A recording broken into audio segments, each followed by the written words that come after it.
Welcome to Mindset and Stone podcasts, where we dive deep into the most compelling books on the shelf. Join hosts Dave and Poppy as they uncover the stories, themes, and ideas that shape our understanding and inspire curiosity. Get ready to explore the big ideas that leave a lasting impact. Let's get started. Welcome to the Mindset and Stone podcast. Imagine, walking into this massive, aggressively air-conditioned convention center in Atlanta. Oh, yeah. The scale of those places is wild. Right, and before you even get through the revolving doors, you can literally feel the booming bass of the sound system just, rattling your ribs. Exactly. And that sensory overload in those environments, it's completely engineered to be absolute. I mean, it is designed from the ground up to just overwhelm your baseline state. That makes so much sense because, you hand over your registration forms to this woman who is just vibrating with relentless caffeinated energy. Like she's had 6 espressos. Yes. Her voice is just like one giant exclamation point. And you look across the lobby and you see thousands of people literally shrieking, pumping their fists, high-fiving complete strangers. And this isn't, a rock concert or the Super Bowl. No, not at all. This is a Tony Robbins Unleash the Power Within seminar. You've paid, $895. You've been handed this heavy purple binder, and for the next few days, you're going to be taught a very specific, very loud lesson. Which is basically that confidence equals volume. Right. The presenter on stage is roaring into a headset microphone, demanding to know, Right. Was your breath full or shallow, and did you hesitate? Because the unspoken, sometimes loudly spoken implication there is that hesitation is death. Exactly. If you aren't vibrant, booming, and relentlessly outward-facing, you are going to lose the deal, lose the promotion, or, as one presenter vividly put it, die like pigs in hell. I mean, that imagery right there perfectly encapsulates the psychological baseline of modern society. It really does. We're looking at a culture that essentially treats salesmanship as the ultimate human virtue. Yeah, like it's the highest goal. Right. The implication at that seminar, and honestly, in boardrooms all across the world, is that every single human encounter is this high-stakes game where you have to win favor through sheer extroverted force. So today, our mission is to basically completely dismantle what Susan Cain, in her really groundbreaking book, Quiet, calls the extrovert ideal. Exactly. We are going to look at the hard science of the brain and the history of our culture to prove to you that you do not need to be the loudest person in the room to be successful. Or creative, or even deeply happy, right? Absolutely. Because I look at that Tony Robbins seminar and I just can't help but wonder, how did we even get to a place where acting like a hyper-energized salesperson is the gold standard for a successful human being? It's a great question. Because it wasn't always this way. Right. It feels almost manufactured. I mean, we weren't always a society that demanded everyone act like a game show host just to get through a Tuesday. We certainly weren't. Historians actually track a massive tectonic shift in American culture that happened right around the turn of the 20th century. Okay, so what changed? We moved from what was called the culture of character to the culture of personality. The culture of character. Yeah, so in the 19th century, the ideal self was serious, disciplined, and honorable. What really mattered was your moral compass and, how you behaved in private. Like who you were when no one was watching. Exactly. The cultural heroes back then were people like Abraham Lincoln. Right. Stoic, unassuming. Deeply contemplative. Yeah. But as the Industrial Revolution pushed people out of those small farming communities and into these sprawling, anonymous cities, the rules of success completely changed. Because you didn't know everybody anymore. Precisely. You were no longer doing business with your neighbors who had known your family for 3 generations. You had to prove your worth to complete strangers on a busy city street. And that kind of structural shift, I imagine, creates a massive amount of anxiety. Oh, absolutely. Suddenly making a good first impression isn't just nice to have, it's a matter of economic survival. Which is where figures like Dale Carnegie step onto the stage. Right. Yes. His life story is actually the perfect mirror for this entire cultural transition. Because he starts out as a poor farm boy in 1902 in Missouri. Right, surrounded by a culture where things like pianos and indoor plumbing were considered, unimaginable luxuries. And he's thin, he's insecure, and acutely aware of his lack of status. But Carnegie figures out that the only way to transcend his circumstances isn't just hard work, it's performative charm. So he basically transforms himself. Totally. He transforms himself into this public speaking guru. He writes How to Win Friends and Influence People. Which is still a massive bestseller. Yeah, and that book fundamentally rewrites the rules of engagement. He fills it with chapters on making people instantly like you, smiling on command, and stage managing your voice. And your gestures, too. Exactly. The focus shifts entirely from cultivating your internal moral character to projecting this external magnetic persona. And this philosophy, it didn't just stay confined to self-help seminars or community centers. It completely colonized the business world. It really did. You have groups like Toastmasters popping up everywhere. Yeah, eventually boasting over 12,000 chapters globally. It basically turned the entire middle class into amateur public speakers. Right. And if you look at the apex of the corporate world, somewhere like Harvard Business School, for example, you see the culture of personality fully institutionalized. So how does that play out at HBS? Well, the stated mission of HBS is to educate leaders who make a difference in the world. But their internal culture is this intense, non-stop social pressure cooker. Like you have to be on all the time. Exactly. The students themselves report that everyone implicitly understands you have to be highly extroverted to succeed there. Because grades are heavily weighted on classroom participation. Yeah, they are. So the person who speaks the most, the fastest, and the loudest is just automatically assumed to be the smartest. But wait, that assumption, isn't that the core rot of the extrovert ideal? It is.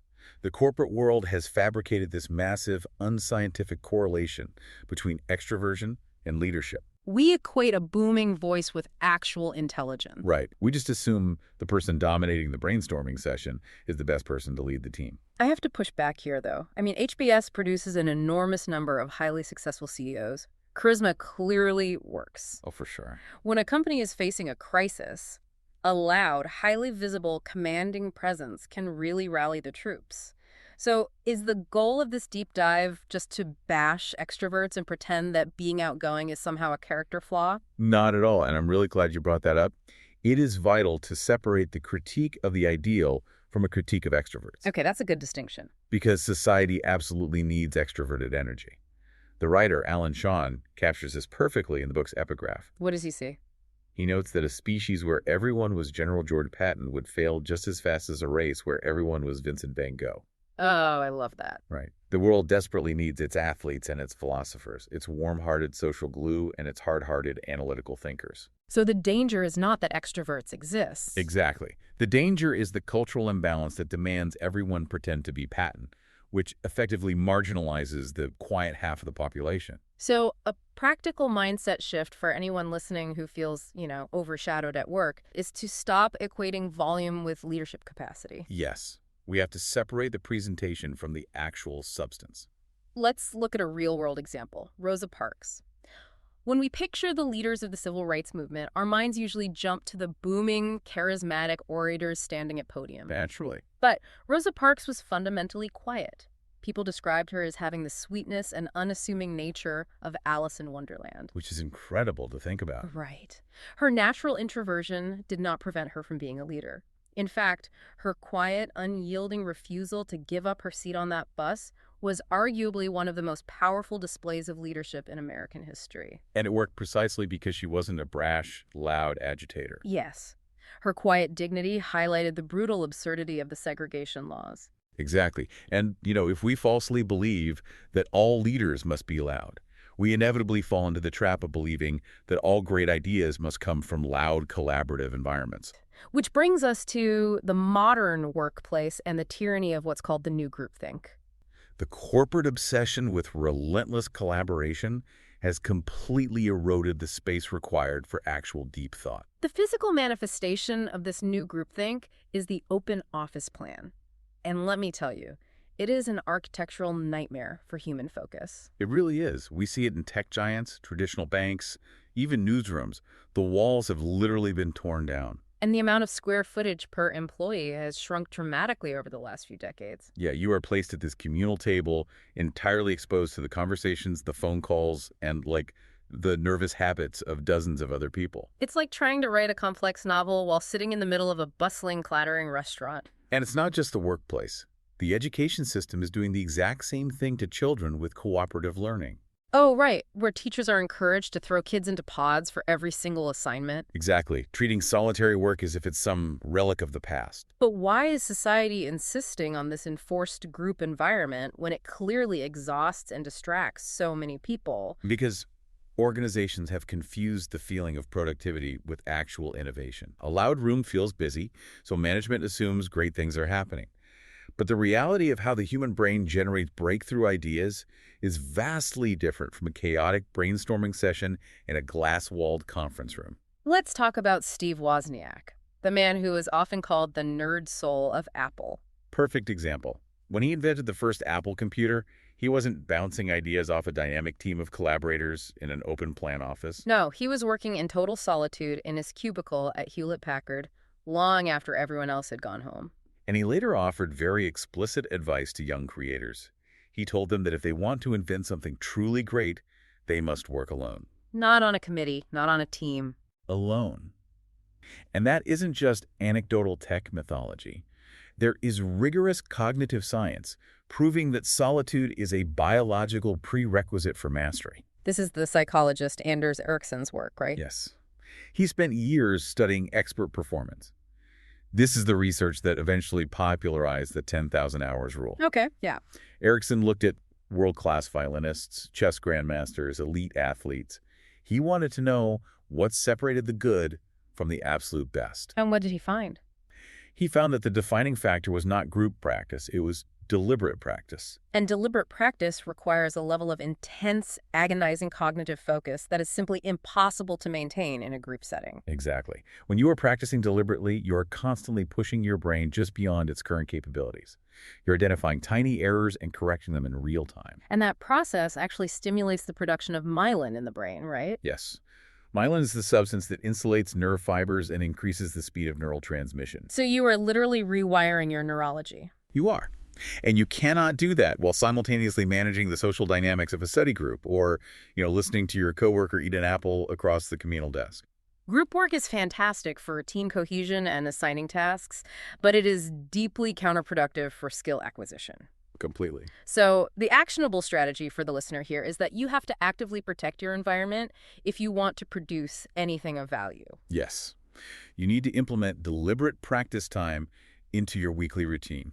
Whether you consider yourself an introvert, an extrovert, or an ambivert, your brain requires isolation to connect complex dots. Right. Block out solitary time on your calendar and defend it violently. Treat it like an unmovable meeting with a crucial client. If you are trapped in an open-plan office, book a private room. If that's not possible, invest in heavy-duty noise-canceling headphones and establish a visual signal that you are not to be interrupted. Remember what Albert Einstein famously said, "I am a horse for a single harness." I love that quote. He understood that true scientific breakthroughs demand the quiet space to let the mind wander, hypothesize, and follow threads without the interruption external demands. Right. But we have to ask why that interruption feels so physically painful to some people. Yeah, why does an open office plan drain one person's battery entirely while the person sitting next to them feels energized by the constant chatter?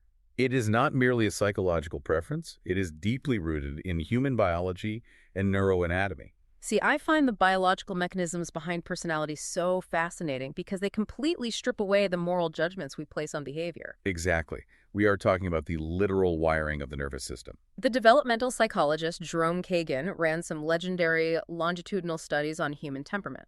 Yes, Kagan's work is foundational. He brought in hundreds of 4-month-old infants and exposed them to a carefully curated set of novel stimuli. What kind of stimuli? Well, he recorded voices, puffed balloons, waved colorful mobiles, and held cotton swabs dipped in alcohol under their noses. Okay, so just overwhelming them a bit. Right. And while he did this, Kagan monitored their blood pressure, their heart rates, and their physical reactions. And the reactions were incredibly varied, weren't they? They really were. About 20% of the babies remained perfectly calm, quietly observing the balloons and the smells. Unfazed. Totally unfazed. But another 20% reacted with extreme distress. They thrashed their limbs, pumped their legs, and cried loudly at the novel stimuli. So Kagan categorized this screaming group as high reactive. Yes. Now, common sense might lead you to assume that the babies who were thrashing, kicking, and screaming grew up to be loud, brash, highly extroverted adults. Because they're the loudest babies. Right. But when Kagan followed up with these children years later, he found the exact opposite. That seems entirely counterintuitive. Why does the loudest, most physically agitated baby turn into the quiet, library-dwelling adult? It all comes down to the amygdala, which is the part of the brain responsible for processing emotions and routing sensory information. The babies who cried were not throwing a tantrum. Their nervous systems were experiencing a massive sensory overload. So they were biologically wired to process stimuli much more deeply than the calm babies. Exactly. A popping balloon to a low-reactive baby is just a sudden noise. To a high-reactive baby, the auditory input floods their highly sensitive nervous system, causing profound distress. So as these high-reactive infants grow up, they unconsciously learn to manage this intense biological sensitivity. Yes. They naturally seek out quieter, lower stimulation environments to prevent their nervous systems from getting overwhelmed. So their introversion is basically a biological strategy for sensory regulation. That's exactly what it is. And this isn't just behavioral conditioning. It leaves a literal genetic footprint. Right, researchers have found that this high reactivity is sometimes linked to the short allele of the SERT gene. Yes, the SERT gene. It's responsible for regulating serotonin, a neurotransmitter that heavily influences mood and emotional processing. So individuals with the short allele tend to have a heightened emotional response to their environment. Precisely. Which brings us to researcher Jay Belsky's work on the orchid hypothesis, which completely shatters how we view sensitivity. Belsky's hypothesis is a brilliant evolutionary explanation for why humanity carries these different genetic traits. He proposes that some children, usually the low-reactive extroverts, are like dandelions. And a dandelion is incredibly resilient. Exactly. You can plant it in a lush meadow or drop its seed into a crack in a concrete sidewalk, and it will still grow.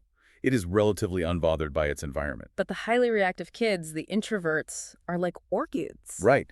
If you place an orchid in a harsh, unsupportive, highly stressful environment, it will wilt. It will suffer disproportionately compared to the dandelion. But the flip side of that biological vulnerability is the magic of the orchid. Oh, absolutely. If you give that highly reactive child the right nurturing, a quiet greenhouse, and supportive parenting, they don't just survive, they bloom spectacularly. Because their nervous systems process everything so deeply, they absorb the positive support just as intensely as they would absorb trauma. Under the right conditions, the orchid often outperforms the dandelion in terms of academic success, health, and emotional depth. And that analogy removes the stigma of sensitivity. It reframes introversion from a social deficit into a biological specialization. But the challenge then becomes how you manage that specialized biology in your daily chaotic life. Yes, you have to find your personal sweet spot of stimulation. Which means recognizing that every human has an optimal level of arousal where their brain functions at its peak. Right. If you have a highly reactive, introverted nervous system, you have to recognize when a situation is going to push you past that optimal level. The book details this great story of a lawyer named Esther. Yes, Esther. She was brilliant, analytically gifted, and excellent at crafting legal arguments in her office. But when she had to stand up in a crowded courtroom or engage in impromptu speaking, she would completely freeze up. Because the intense stimulation of all those eyes on her spiked her arousal levels, and the surge of cortisol literally scrambled her prefrontal cortex. When cortisol floods the brain under high stress, it severely impairs working memory, which is your ability to hold and manipulate information in the short term. So Esther couldn't find her words because her biological alarm system had effectively shut down her short-term recall. Exactly. The biological hack to overcome this is rigorous preparation. Yes, preparation is everything here. If you know you're walking into an environment that will spike your arousal, a massive presentation, a loud networking event, a high-stakes negotiation, you must over-prepare your material in a quiet environment. You practice until the information transfers from your fragile, easily disrupted short-term working memory into your long-term memory. So when the spotlight hits and the adrenaline spikes and your working memory starts to fail, your brain can rely on the deeply ingrained neural pathways of your long-term memory. You basically run on autopilot. You manage the biology by controlling the preparation. That is such a powerful daily habit to build. It really is. But I can hear the objection forming in the listener's mind, though. If our biology is this deterministic, if our amygdala and our SERT genes were dictating our threshold for stress, are introverts just trapped? Right. Are we doomed to either hide in the woods or suffer through the corporate world with spiked cortisol levels? It can certainly feel like a life sentence when you are staring down a calendar full of cocktail hours, team-building retreats, and open floor plan brainstorming sessions. Yeah, the prospect of fighting your own DNA every single day sounds exhausting. It would be exhausting, but we are not prisoners to our genetics. This is where the psychologist Brian Little's free trait theory provides an incredibly empowering framework. Little argues that while we all have fixed biogenic temperaments, the baseline wiring of our nervous system, we are also capable of acting completely out of character for extended periods of time. So we can stretch our personalities. Exactly. We can adopt the behaviors of an extrovert, but we usually only have the stamina to do this in the service of what he calls a core personal project. And a core personal project is anything that you deeply value or love. It could be your passion for your career, your devotion to your family, or a specific creative endeavor. Yes. And Professor Brian Little is himself the ultimate case study for this theory. Because by his own admission, he is an extreme, highly reactive introvert. Oh, extreme. His natural biological sweet spot is sitting alone in a quiet room with a dense academic book. Yet he is globally renowned as an incredibly passionate, dynamic, wildly extroverted lecturer. Right. Students at Harvard and Carleton would literally line up just to get a seat in his class because his delivery was so magnetic. The obvious question is how an extreme introvert pulls off that level of performative charisma without having a nervous breakdown on stage. He manages it because educating his students and opening their minds is his core personal project. So the passion overrides the baseline biology. Exactly. He loves teaching so deeply that he's willing to spend his energy reserves to achieve that goal. I am looking at this example, though, and I just don't buy that you can just infinitely fake it. You can't just act extroverted forever without the battery dying. There has to be a physical toll for pushing your nervous system that far past its baseline. You are absolutely right, and Little is very transparent about the physical toll. The catch is the recovery phase. What did he do to recover?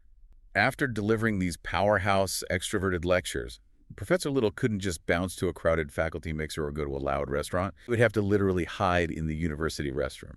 Wait, really? Yeah, he would sit in a bathroom stall completely alone just to bring his nervous system back to its baseline. He needed immediate, absolute solitude to metabolize the sensory overload of the lecture hall. That bathroom stall is what psychologists call a restorative niche. So if you are an introvert pushing yourself to act extroverted for your career, your children, or your partner, you must actively engineer restorative niches into your schedule. This isn't an indulgence. It is a biological necessity. Right. And a restorative niche can be physical, like closing your office door, sitting in your car in the parking lot for 10 minutes before going into your house, or finding a quiet corner of a library. Or it can be temporal, like explicitly canceling weekend plans after a heavy week of business travel so you can read by the fire. Because if you stretch your traits without carving out a restorative niche, you will burn out. 100%. To manage this constant stretching and recovering without damaging your relationships, you have to implement what Little calls the free trait agreement. I think this is such a crucial framework. It is. You cannot be on all the time, but you also cannot hide from your responsibilities all the time. You have to negotiate the expenditure of your social energy. You negotiate this with yourself, the people in your life who have different energy needs. Exactly. A free trade agreement is an explicit acknowledgement that you will act out of character for a specific period in exchange for the freedom to be completely yourself afterward. So, for example, if you are an introvert married to a highly social extrovert, the agreement might look like this. I will go to your boss's loud holiday party tonight, and I will be fully present, engaging, and social. Right. But in exchange, I get to stay home completely guilt-free on Saturday night to read. Yes. Or if you are single and trying to build a professional network but hate the noise of mixers, you make a deal with yourself. I will attend one networking event every 2 weeks and talk to 3 new people. Once I hit that quota, I am officially off the hook and can go home. It treats your sensory threshold like a strict financial budget. That's a great way to put it. You can spend the energy, but you must make deposits, or you will overdraw the account. But even with the best budgets, we don't live in a vacuum. What happens when an introvert and an extrovert are thrust into a high-stress situation together and their underlying temperaments inevitably clash? And they always clash. Opposites attract all the time. Extroverts and introverts frequently marry each other or start businesses together because they naturally balance out each other's blind spots. Sure. The extrovert provides the forward momentum and the social grease, while the introvert provides the analytical breaks and the deep focus. But the communication gap during a conflict can be brutal. It really can. The book outlines a classic dynamic through a couple named Greg and Emily. They are stuck in a relentless loop, fighting over Friday night dinner parties. Okay, lay it out for us. So Greg is the extrovert. He craves the dopamine hit of a lively room. After a long week at work, he wants to invite people over, open some wine, and surround himself with chatter. He is propelled toward the stimulation. And Emily? Emily is the introvert. After a long week, her nervous system is completely fried. She is begging for quiet and sensory deprivation. So when they argue about this, their biological programming takes over. Exactly. Greg gets loud, forceful, and animated. And Emily, overwhelmed by his volume and intensity, completely shuts down. She retreats into total silence. And from the outside, they are completely misinterpreting each other's actions. Which is such a tragedy. To resolve conflicts with a different personality type, you have to mentally strip away the volume of the argument. Yes. If you are Emily, the introvert, you have to realize that Greg's booming, forceful voice is not a predatory attack. Extroverts naturally use volume and active engagement as a tool for connection. When Greg is getting loud, the underlying emotional request is often very simple and vulnerable. Underneath the freight train delivery, he is just saying, engage with me, pay attention to me, love me. Exactly. On the flip side, if you are the extrovert in the dynamic, you have to fundamentally reframe how you view silence. Because when Emily shuts down and goes quiet, Greg assumes she's being cold, dismissive, or withholding love. But her silence has nothing to do with her affection for him. It is purely an act of biological self-protection. She is experiencing sensory triage. Yes, her brain is overloaded by his volume, and she is shutting down input to protect her nervous system. If both partners can take the tone and the volume out of the equation and listen to the underlying biological needs, the entire nature of the conflict shifts. You realize you are speaking two entirely different biological languages. And once you understand that volume does not equal conviction, you realize you don't have to shout to be heard. Which brings up an incredible concept from the book, soft power. The author visited Cupertino, California, which is a tech hub with a massive Asian American demographic. And many Asian cultures historically value quiet, humility, study, and respect for elders over brash self-promotion. In Cupertino, the high school culture is completely inverted. It is. The kids who are revered aren't the loud, obnoxious class clowns. They are the studious, deeply focused, quiet achievers. They rely on soft power. They lead through quiet competence, persistence, and the sheer, undeniable quality of their output. It deeply echoes Mahatma Gandhi's concept of satyagraha, or soul force. Yes. Gandhi was a notoriously shy, remarkably quiet man. He dreaded public speaking as a young lawyer. Yet he led one of the most massive, world-altering historical movements of the 20th century. And he didn't do it by screaming into a microphone or pumping up a crowd with Tony Robbins-style hysterics. No. He led through quiet, unyielding conviction. Soul force is the profound realization that conviction does not need to be loud to be incredibly powerful. You can move mountains simply by refusing to compromise your deeply held principles. And that internal fortitude is a massive advantage in the business world, too. Think of someone like Warren Buffett, arguably the most successful investor in modern history. Right. Buffett is a classic textbook introvert. His entire investment strategy is anchored in what he calls his inner scorecard. The inner scorecard is the ultimate defense against the madness of crowds. Let's break down why an introvert is naturally suited for this. Well, it comes down to how the brain processes dopamine, the reward chemical. Okay, so how does it work for extroverts? Extroverts have highly sensitive dopamine pathways. They get a massive neurological thrill from social validation, status, and the quick win. Which is why extroverts are often drawn to high-risk, high-reward scenarios. The dopamine rush of a potential win is just intoxicating. Exactly. But introverts process dopamine differently. They do not get the same high from external rewards, which makes them far better at delaying gratification and ignoring peer pressure. So Warren Buffett doesn't care if the entire stock market is cheering for a bad investment or panicking over a temporary dip. Not at all. He relies entirely on his own deep, solitary analysis. His inner scorecard tells him what is true, regardless of external applause or criticism. And that insulation from external rewards allows introverts to enter what the psychologist Mihaly Csikszentmihalyi calls flow. Flow is that magical state where you are pursuing an activity purely for its own sake. Totally absorbed in the mechanics of the work itself, completely unaware of time passing. Right. And if you are an introvert, your superpower is that profound tenacity. You have the persistence to sit at a desk and unravel a complex problem long after the highly sensitive extrovert has gotten bored, craved a dopamine hit, and left the room to find a crowd. As human beings, we all require deep, meaningful relationships to survive. But you do not need to be the life of every party. Right.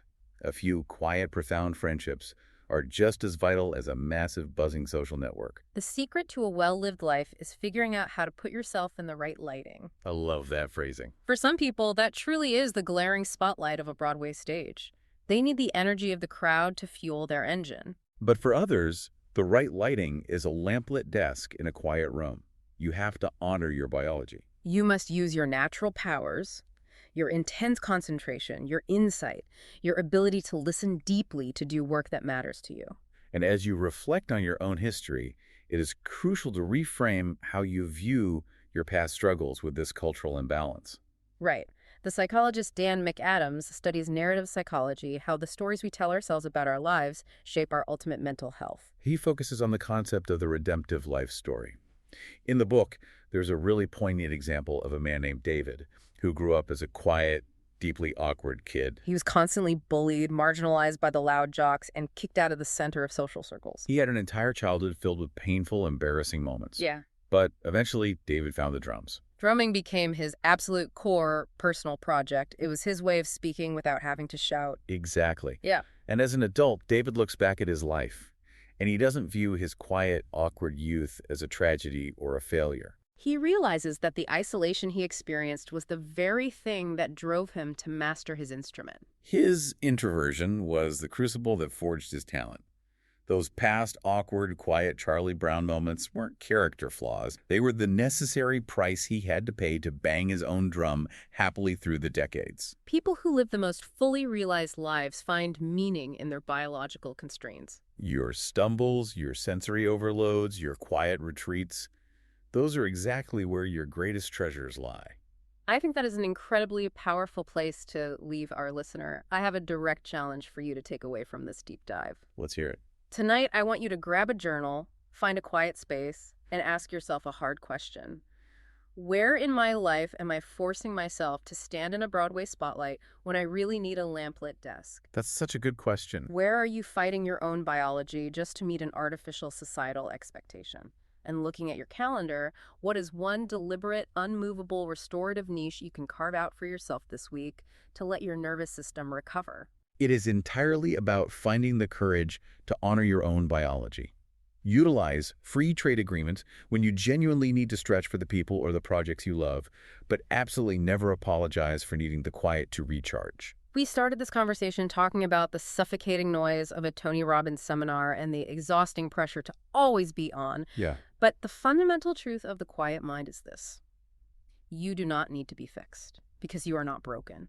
Figure out what unique, profound insight you are meant to contribute to the world and give yourself the absolute unapologetic permission to do it exactly as you are, quietly, loudly, or anywhere in between. Society flourishes only when we recognize that we desperately need both the athletes and the philosophers. Thank you to the audience for tuning in to the Mindset in Stone podcast. We hope you're leaving with fresh insights and a spark of inspiration. Remember to subscribe, leave a review, and check back for more episodes as we dive into new worlds of thought, one book at a time.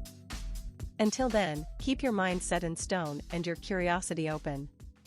This has been a Big L Riz Media podcast, where big ideas meet lasting impressions.